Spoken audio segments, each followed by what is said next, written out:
ఇప్పటికే కాలాతీతమైంది. మీరెంతో ఓపికగా నన్ను ఆశీర్వదించడానికి వచ్చి నన్ను మీ మంచి హృదయంతో మీ సంపూర్ణమైనటువంటి ఆశీస్సులు అందజేసినందుకు నా హృదయపూర్వకమైన నమస్కారాలు తెలియజేసుకుంటున్నాను. శిరస్సు వంచి పాదాభివందన చేసి మరీ తెలుసుకుంటున్నాను. ఇక్కడ ముఖ్యంగా చెప్పాల్సినటువంటి విషయం, మర్చిపోకుండా చెప్పాల్సినవి కొన్ని ఉంటాయి. అవి ఈ సభకి పిలవగానే వచ్చినటువంటి రఘురామకృష్ణరాజు గారికి, శ్రీనివాసరాజు గారికి నా హృదయపూర్వక నమస్కారాలు తెలియజేస్తున్నాను. ఎందుకంటే ఇందాక ఆయన చెప్పారు, స్వామివారి దర్శనం you won't get Darshan, he will give you Darshan అంటారు. భగవంతుడు ఆయన దర్శనం ఇవ్వాలి, కానీ మనం దర్శనం చేసుకుంటాం అనేటువంటి ఆలోచన చాలా పొరపాటు అని చెప్పడానికి అదొక నిదర్శనం. వాళ్ళు రావటం నాకు ఎంతో ఆనందంగా ఉంది. ముఖ్యంగా ఈ సభలో ఇంతమంది మనస్ఫూర్తిగా నన్ను ఆశీర్వదిస్తూ మాట్లాడుతున్నప్పుడు ఎవరు ఏదో రెండు ముక్కలు మాట్లాడాలి కాబట్టి మాట్లాడినట్టు ఎక్కడా అనిపించలేదు. ప్రతి వాళ్ళు వాళ్ళ హృదయాంతరాల నుంచి మాట్లాడిన భావన నాకు కలిగింది. 42 సంవత్సరాల సుదీర్ఘమైనటువంటి ఈ చలనచిత్ర జీవిత చరిత్రలో ఎన్నో ఉడుదుడుకులు, ఎన్నో రకరకాలైనటువంటి ఇబ్బందులు ఎదుర్కొని మీ అందరి ఆశీస్సులు 4 డికేడ్స్ దాకా తెచ్చుకోగలిగానంటే అది నా గొప్పతనం కాదు. అది ప్రేక్షకులు, ప్రేక్షక దేవుళ్ళు, ప్రేక్షక మహాశయులు వాళ్ళ యొక్క ఆశీస్సులే ఇంతవరకు మేము నిలబడగలిగాం. అదే లేకపోతే నేను వాళ్ళ ఈ స్థితిలో ఉండేవాడిని కాదు. అంతకు మించి తెలుగు కళామ తల్లికి, తెలుగు సినిమాలు నిర్మించినటువంటి తెలుగు ఫిలిం ఇండస్ట్రీకి నా శిరస్సు వంచి నేను పాదాభివందన చేస్తున్నాను. ఎందుకంటే ఇన్ని సినిమాలు చేసి గిన్నిస్ బుక్ ఆఫ్ వరల్డ్ రికార్డులో బ్రహ్మానందం నేమ్ నమోదు చేసుకున్నాడంటే,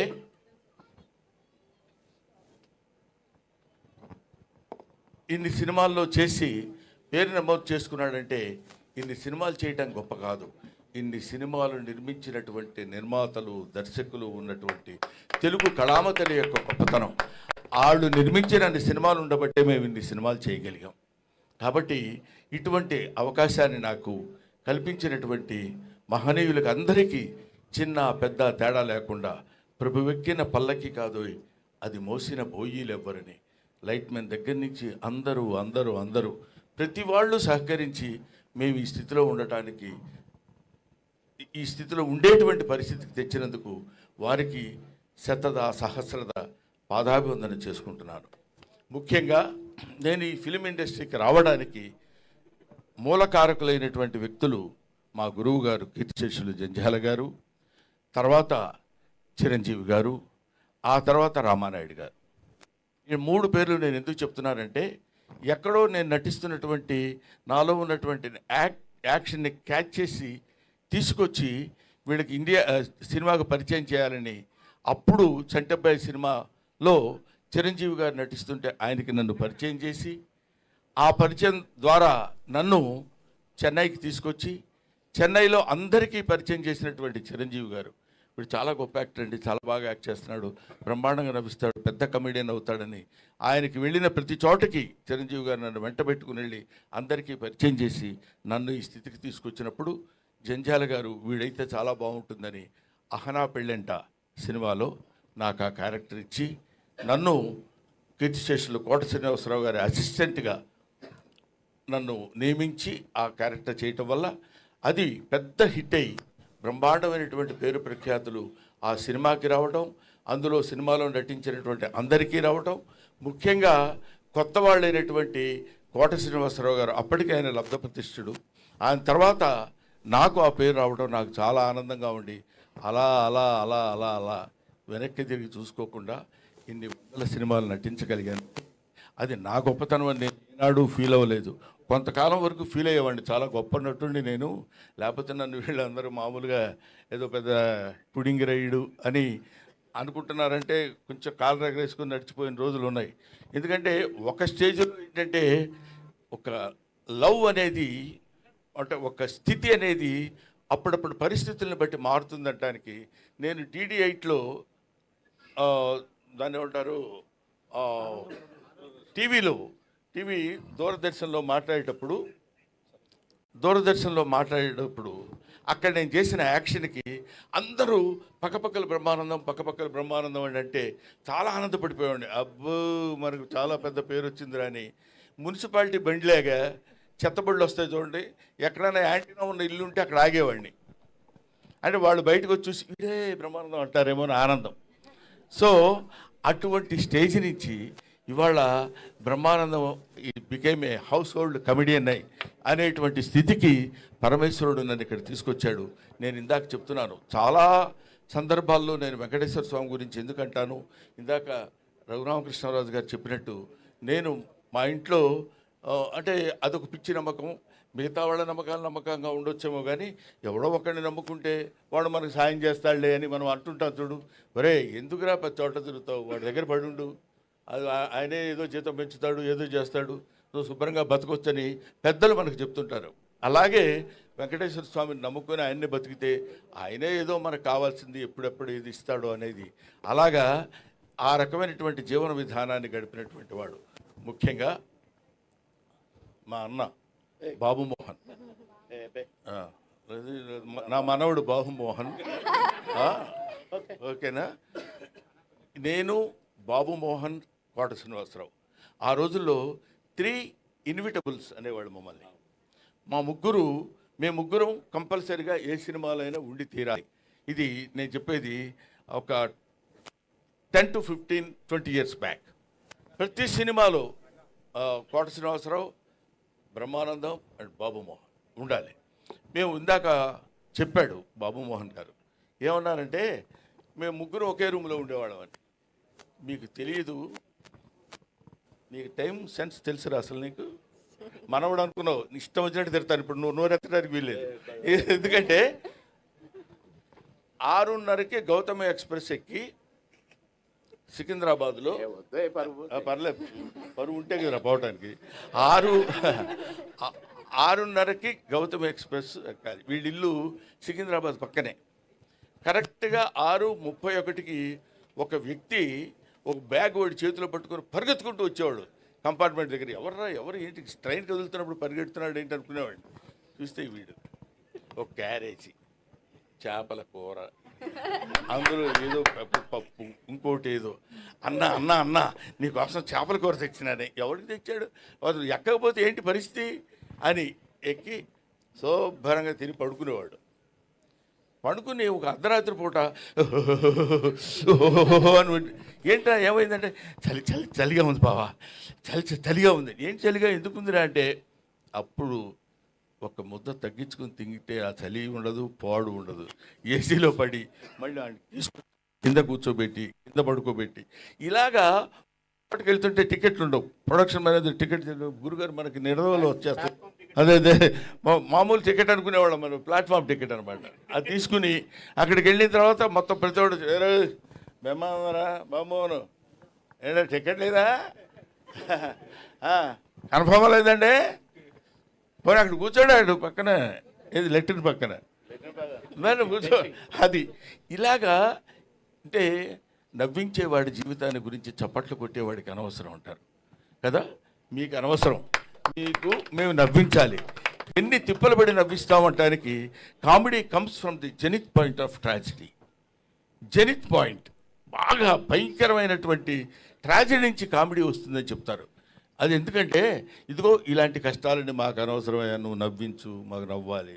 నువ్వేం పడితే మాకెందుకు, నువ్వు రైల్లో టికెట్ లేకపోతే మాకెందుకు, ఉంటే మాకెందుకు. కామెడీ ఏం చేస్తున్నాడు, మామూలుగా మాకున్నటువంటి మొహాలు అంతంత మాత్రం. ఈ మొహాల్ని మళ్ళీ ఇందాక మన మిత్రి సత్య చెప్పినట్టు మా మొహాల్ని వికృతంగా మార్చుకుని, వాడు ఇలా కొట్టబోయాడు అనుకోండి, ఇలా అనాలి, అలా అంటే కానీ నవ్వరు. అలా నవ్వటం కోసం 24 గంటలు ప్రయత్నం చేసి రిహార్సల్ చేసుకుని కష్టపడి తీసుకొచ్చి మిమ్మల్ని నవ్వించడానికే మా ఏడుపంతా.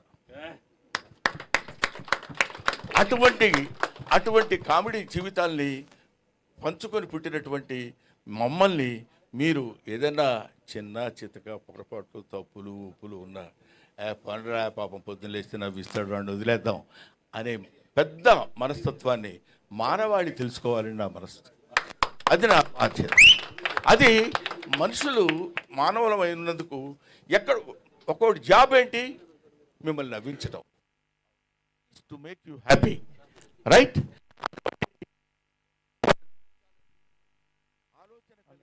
వ్యక్తులకి మీరు కమెడియన్ని చీప్గా చూడొద్దు. అభిమానించండి, ఆదరించండి, ఆరాధించండి, అల్లరి మాత్రం చేయొద్దు. This is my personal request. అవునమ్మా. 40 సంవత్సరాల సుదీర్ఘమైన చరిత్రలో ఎంతోమంది ఎన్నో రకాలైనటువంటి, ఇప్పుడు మా జనరేషన్ వాళ్ళు తెలుసుకోవాల్సినటువంటి విషయం ఏంటంటే, మా జనరేషన్ అంటే ఇప్పుడు మేమున్న వాళ్ళకి, if you allow others you will become first man, if you don't allow others you will become last man అంటాడు. మన తర్వాత వచ్చే వాళ్ళకి అలా దారి ఇవ్వాలి, వెళ్ళండి వెళ్ళండి వెళ్ళండి అని.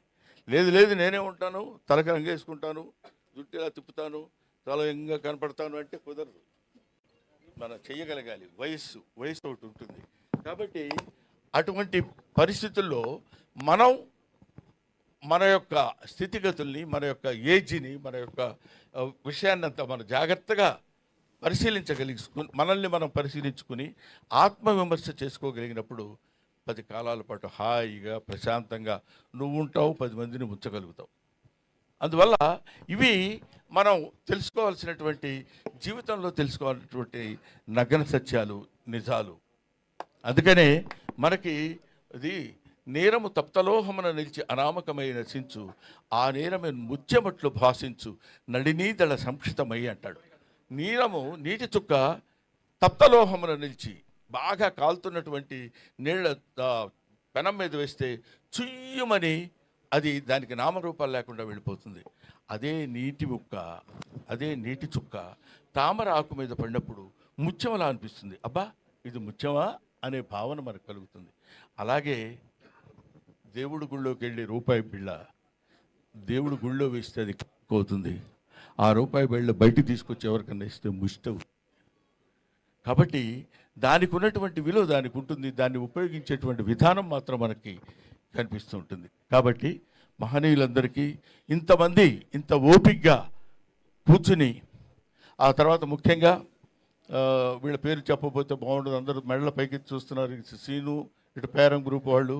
కాబట్టి మేము ఇంత కష్టపడి మేము సన్మానం చేస్తే ముఖ్యంగా ఇక నుంచి ప్రతి బర్త్డే మేమే చేస్తాం. అన్నయ్య గారు, మీ 100వ బర్త్డే కూడా ప్రపంచవంతంగా చూసే విధంగా మేము చేస్తామని ఈ సభ మీదుగా చెప్తున్నాం.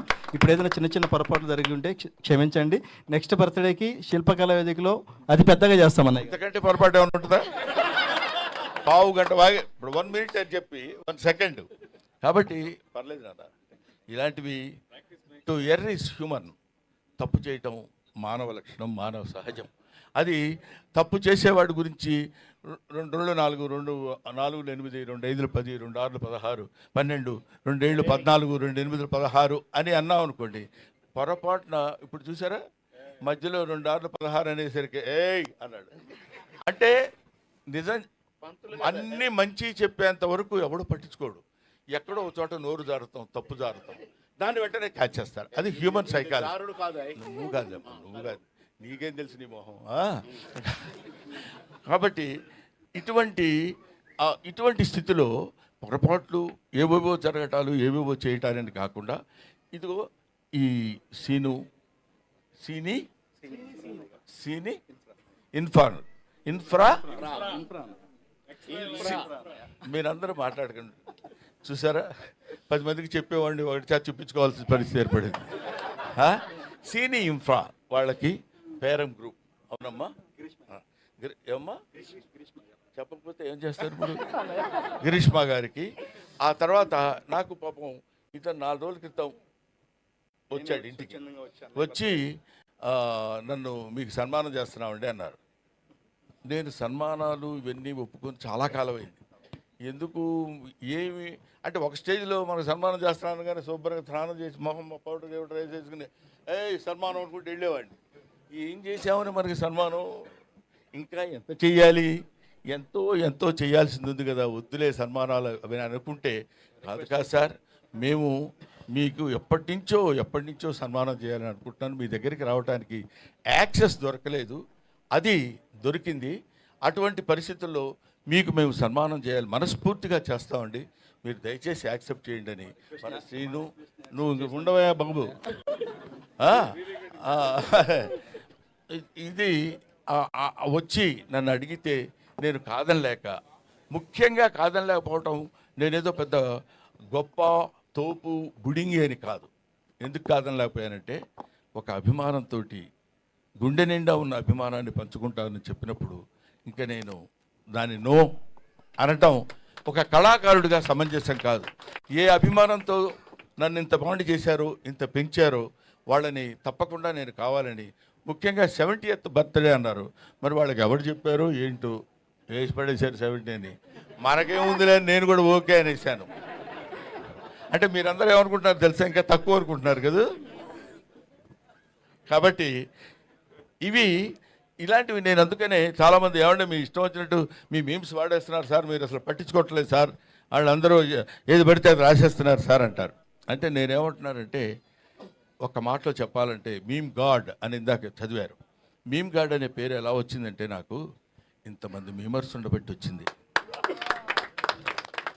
వీళ్ళు లేకుండా నా మీద ఎందుకు అనొద్దు, అలా అనొద్దు అని నేను అనున్నట్టయితే, Brahmanandam old comedian, fade out comedian అయి ఉండేవాడు. నన్ను బతికిస్తుంది, ఇప్పటి వరకు ప్రజల్లో నన్ను నిలబెట్టింది మన మీమర్స్, యూట్యూబర్స్. వాళ్ళందరికీ నా హృదయపూర్వకమైన నమస్కారాలు తెలియజేస్తున్నాను. అంతేకాకుండా గ్లోబల్ అవార్డ్ ఆఫ్ ఎక్సలెన్సీ, అది మన వాళ్ళు ఎవరండి, చిరాకు వచ్చి వెళ్ళిపోయారా? లేదు, వాళ్ళు అజయ్ కుమార్ అండ్ మనీష్, వీళ్ళు ఏమంటే మీరు ఇన్ని సినిమాలు చేశారు, మీరు ఎన్ని సినిమాలు చేశారో ఆ రికార్డు దుబాయ్లో జరుగుతున్న సన్మానానికి ఇస్తామండి, ఇక్కడ జరుగుతున్న ఈ సన్మానానికి మీకు సర్టిఫికెట్ మాత్రం మేము ఇంగ్లాండ్ నుంచి తెప్పించి అక్కడ అప్రూవ్ చేసుకొని మేము ఇక్కడ ఇస్తామండి అన్నారు. అనగానే పెద్ద మనసుతో ఈ మన శ్రేణి ఇన్ఫ్రా వాళ్ళు, పేరం వాళ్ళు అంగీకరించి ఈ స్టేజ్ మీద ఇవ్వడానికి నా వాళ్ళు యాక్సెప్టెన్స్ ఇచ్చారు, వాళ్ళకి థ్యాంక్స్ చెప్తున్నాను. అలాగే మీ గ్లోబల్ రికార్డ్ ఆఫ్ ఎక్సలెన్సీ వాళ్ళకి నా హృదయపూర్వక నమస్కారాలు తెలియజేస్తూ, అలాగే ఇక్కడ నా తమ్ముడు మిస్టర్ అజయ్ కుమార్ ఫ్రమ్ వరంగల్, అతను అద్భుతమైన కళాకారుడు. నువ్వు ఎవరిని పడితే అద్భుతమైన కళాకారుడు అంటావు ఏంటని అనుకోవచ్చు మీరు, నేను ఎవరిని అన్ను, ఎందుకంటే అద్భుతం ఉంటే తప్ప. అతను సూది ఉంటుంది కదా, సూదికి ఒక చిన్న హోల్ ఉంటుంది దారం కూర్చడానికి, దానిలో ఒక అద్భుతమైనటువంటి బొమ్మలు చెక్కి మనకు క్లియర్గా కనపడేటట్టు చేయగలిగినటువంటి మహా కళాకారుడు ఆయన. అదిగో ఎదురుగా ఉన్నాడు అజయ్, మీరు ఒకసారి స్టేజ్ మీదకి రండి. తర్వాత అలాగే కాకుండా కనురెప్పలో ఒక వెంట్రుక ఉంటుంది, ఆ వెంట్రుక చివర నటరాజు నృత్యం చేస్తున్నట్టు చెక్కినటువంటి వీళ్ళు. ఇట్లాంటి ఆణిముత్యాలు చాలా ఉన్నాయి, ఇలాంటి జాతిరత్నాలు చాలా ఉన్నాయి. కాకపోతే మట్టిలో మాణిక్యాల్లా ఉండిపోతున్నారు. తీసుకురావాల్సినటువంటి స్థితి ప్రభుత్వాలకి గర్వకారణమైనటువంటి విషయం ఇట్లాంటివి.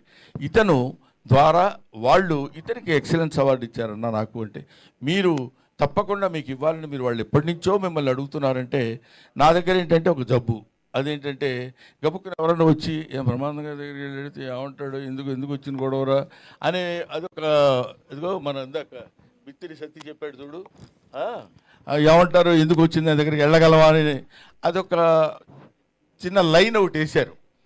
బాగానే ఉంది, ఒక రకంగా బెటరే అది. ఎందుకంటే గబుక్కుని ఎవడు పెడతాడు, గబుక్కుని రారు. సరే, అలాగా నా దగ్గరికి వచ్చి మీకు ఈ అవార్డు ఇవ్వాలని మేము కోరుకుంటున్నామండి అంటే, వాడికి ఇలాగా ఎంతమందికి అని ఎందరో మహానుభావులు అందరికీ నా హృదయపూర్వకమైనటువంటి కృతజ్ఞతలు నేను తెలియజేసుకుంటున్నాను.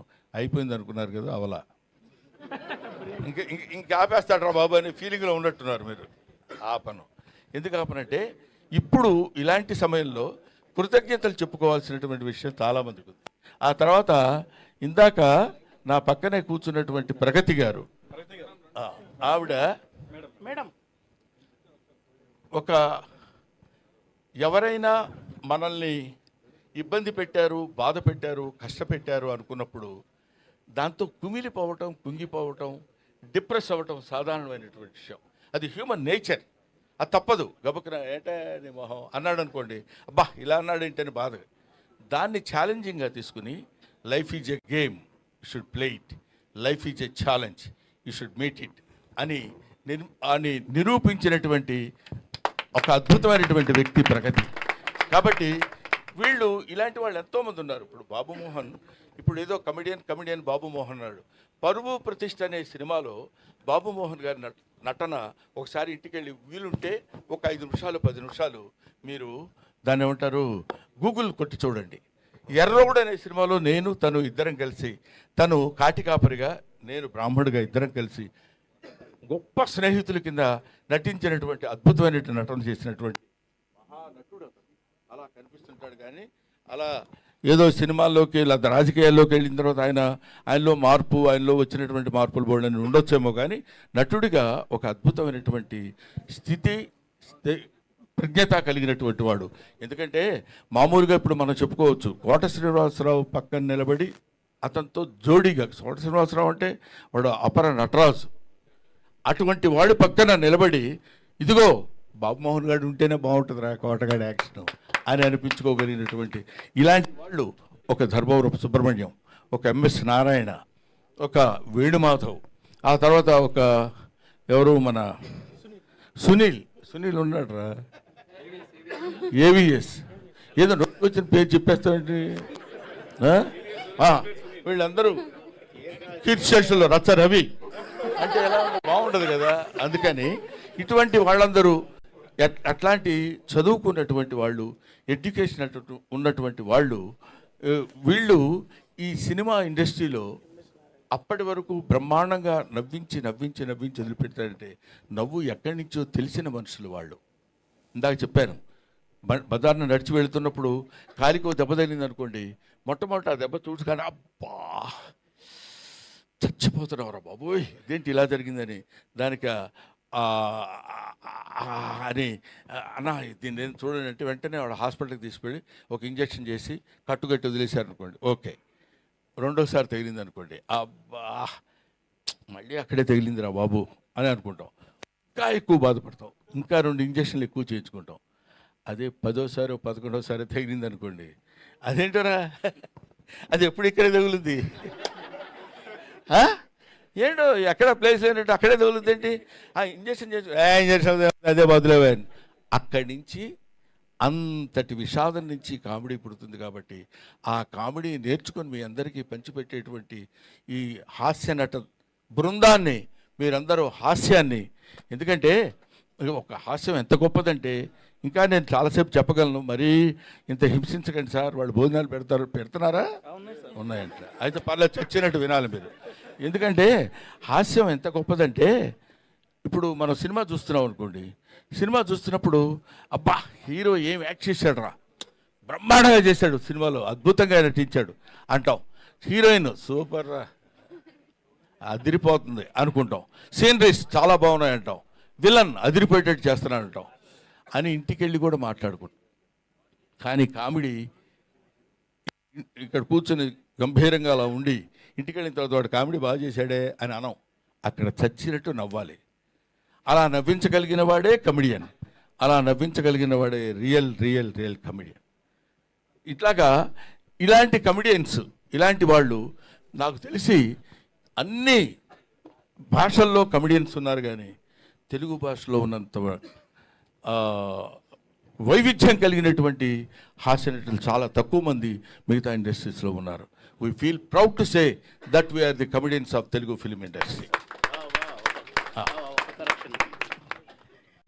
ఎవడగోల వాడు సినిమా ఒక అతను కొనుక్కున్నాడు హిందీలో, ఎవరో కాదు హీరో, అతని పేరేంటి, ఒక హీరో యంగ్ హీరో పేరు గోవింద, కొనుక్కొని అతను ముచ్చటపడి కొనుక్కున్నాడు హిందీలో తీయమని.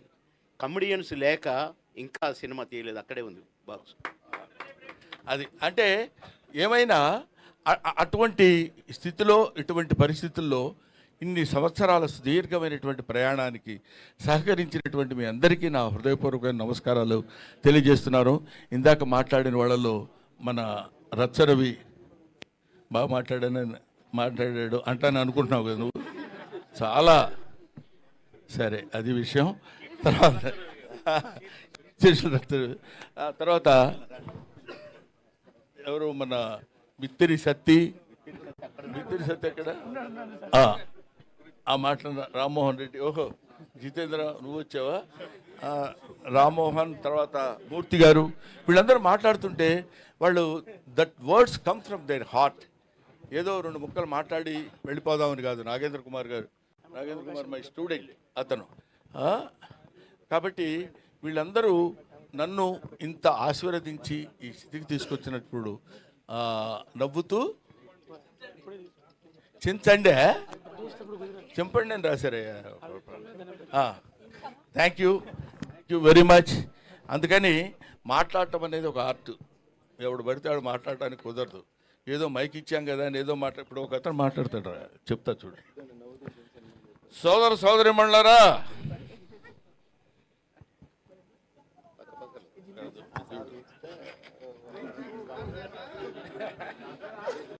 భయం జనాన్ని చూశాడు, కంగారు వచ్చేసింది.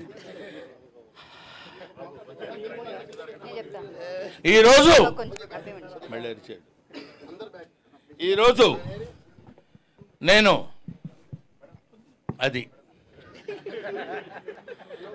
ఈ గ్రామానికి నేను ఇది కావాలని నేనెంతో ఇదయ్యాను. నేను ఇదవటం, వాటిలో వాళ్ళందరూ నన్ను ఇది చేయటం, నేను ఏదో రకంగా ఇదయ్యాను. కానీ ఒక్క విషయం నేను మీకు అది ఇలాగా రకరకాలుగా మాట్లాడే వాళ్ళు ఉంటారు. అలాంటి వాటిలో సబ్జెక్ట్ లేకుండా మాట్లాడటం చాలా కష్టం. ఇప్పుడు బామోహన్ అనేటువంటి వాడు చాలా గొప్ప నటుడు, అంతేకాకుండాను అటువంటి మహనీయుడు. ఇలాగా రకరకాల పద్ధతుల్లో ఇష్టమైన ధోరణిలో మాట్లాడుకుంటూ వెళ్ళిపోకుండా కంటెంట్ ఉన్నతోటి హృదయంతో మాట్లాడేటువంటి ఈ ఫంక్షన్కి నా హృదయపూర్వకమైన నమస్కారాలు తెలియజేస్తున్నాను. ఇక్కడ నట భీష్ముడు మా ఎవరు లంక భద్రాద్రి శ్రీరామచంద్రమూర్తి గారు ఉన్నారా, వెళ్ళిపోయారా? ఎల్బి శ్రీరామ్ గారు. లంక భద్రాద్రి శ్రీరామచంద్రమూర్తి గారు అంటే ఎంఎస్ నారాయణ ఆయన మీద జోక్ వేశాడు. మీరు ఎంత కాంట్రవర్షియల్ పర్సన్ కూడా లేడండి అన్నాడు. అదేంటి కాంట్రవర్సీ, నేను కాంట్రవర్సీ ఏంటి సార్ అన్నాడు ఆయన. అంటే అప్పుడు ఆయన చెప్పాడు, మీ ఇంటి పేరు లంక, నీ పేరు శ్రీరామచంద్రమూర్తి, ఇంతకంటే కాంట్రవర్సీ ఏం కావాలండి అన్నాడు ఆయన. Thank you very much. Sir ఒక చిన్న రిక్వెస్ట్ ఆడియన్స్ నుండి, నవ్వుతూ చింపండి అనేసి వచ్చింది. ఈ పేపరా? పేపర్ చింపాలట. పేపర్ నవ్వుతూ చించడం ఎందుకండి? నవ్వుతూ నవ్వించండి అంటే బాగుంటుంది. Thank you very much. Sir దాని కింద ఒక పెయింటింగ్ ఉందట. ఓహో, ఓకే, Yes. ఒకసారి పక్కకి జరగండి.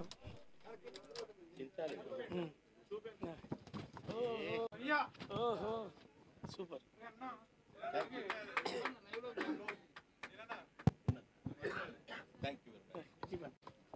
Thank you so much for sending this beautiful frame.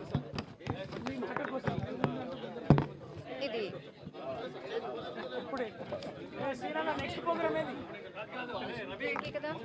Cena next programme scene. ఒకసారి దూరం జరపండి, ఒక్కసారి గ్రూప్ ఫోటో. ఒక్క నిమిషం అందరు జరగండి ప్లీజ్, కొద్దిగా వెనక జరగండి అందరూ. Group photo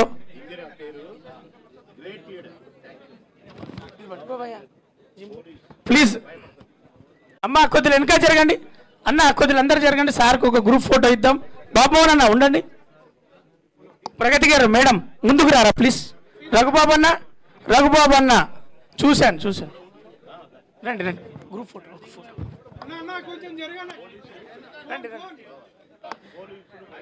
madam